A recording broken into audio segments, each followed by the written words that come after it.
Comme beaucoup d'entre vous, je suis convaincue que le processus d'effondrement de notre civilisation industrielle, pétrolière, globalisée, est en cours. Pour nous, occidentaux, habitués à avoir le ventre plein et au confort de nos nids douillets, la chute peut être brutale. Face à ce risque, j'ai choisi d'agir. Pour moi, pour mes proches, pour ne pas faire partie du problème, mais de la solution. Et si on s'y mettait ensemble ? Juste derrière la maison se trouve le jardin. Il est tout petit. Une fois casé le domaine des poules et puis installé 2 serres, eh bien il nous reste à peine de la place pour faire quelques aromatiques, quelques fraisiers et puis de la culture en pneus ou dans des bacs surélevés. Ça nous taraudait depuis quelque temps d'agrandir un peu cette surface. Parce qu'on aime bien jardiner et puis on a aussi envie d'une plus grande variété de fruits et de légumes. Et puis vous le savez, la chaîne est consacrée à la prévoyance, à la résilience, notamment économique, et que je pense que dans les années à venir, les temps vont être assez compliqués pour beaucoup d'entre nous.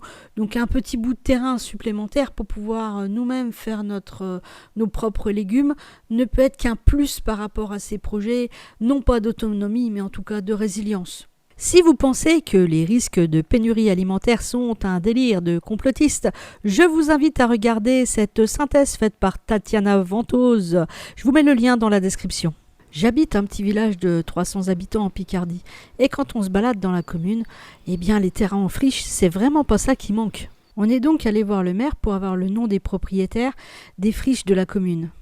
Sur le cadastre, nous avons identifié un terrain à 2 minutes à pied de chez nous de 400 mètres carrés. Cerise sur le gâteau, il disposerait d'une source ou d'un puits d'après les anciens. Contactée par téléphone, la propriétaire, une dame charmante, accepta de nous le vendre bien que ça lui brise le cœur car c'était le jardin de son père. Mais elle habitait loin maintenant, elle ne pouvait plus l'entretenir. Elle a accepté de nous céder le terrain pour 500 € et puis une fois les frais de notaire payés, eh bien il serait à nous. Pour l'estimation des frais de notaire, je me suis rendue sur le site de servicepublic.fr, mais à vrai dire, les frais de notaire se sont avérés beaucoup moins chers que ce qu'il était prévu. Normalement, nous en aurions eu pour 500 € de terrain et 500 € de frais de notaire. Et au final, le tout nous revient à 750 €. En attendant les signatures officielles, nous avons obtenu le droit d'exploiter ce terrain et de commencer à le défricher.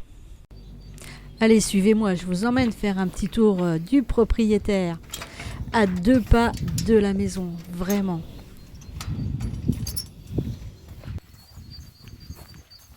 Il longe le chemin communal, mais il y a vraiment beaucoup de travail à l'intérieur.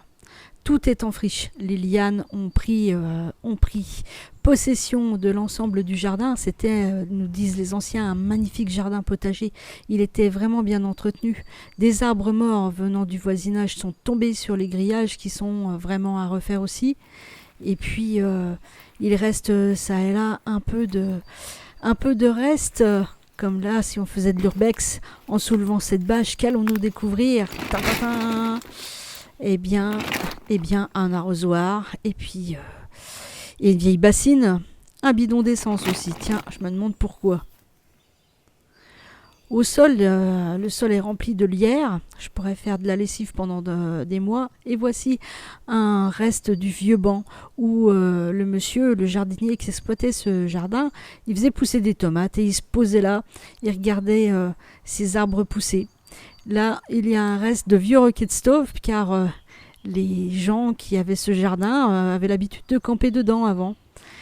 Il y a des chênes qui ont poussé, donc là, les tronçonneuses vont bientôt résonner ici pour faire du bois de chauffage et que l'on puisse commencer à exploiter le sol pour notre futur potager.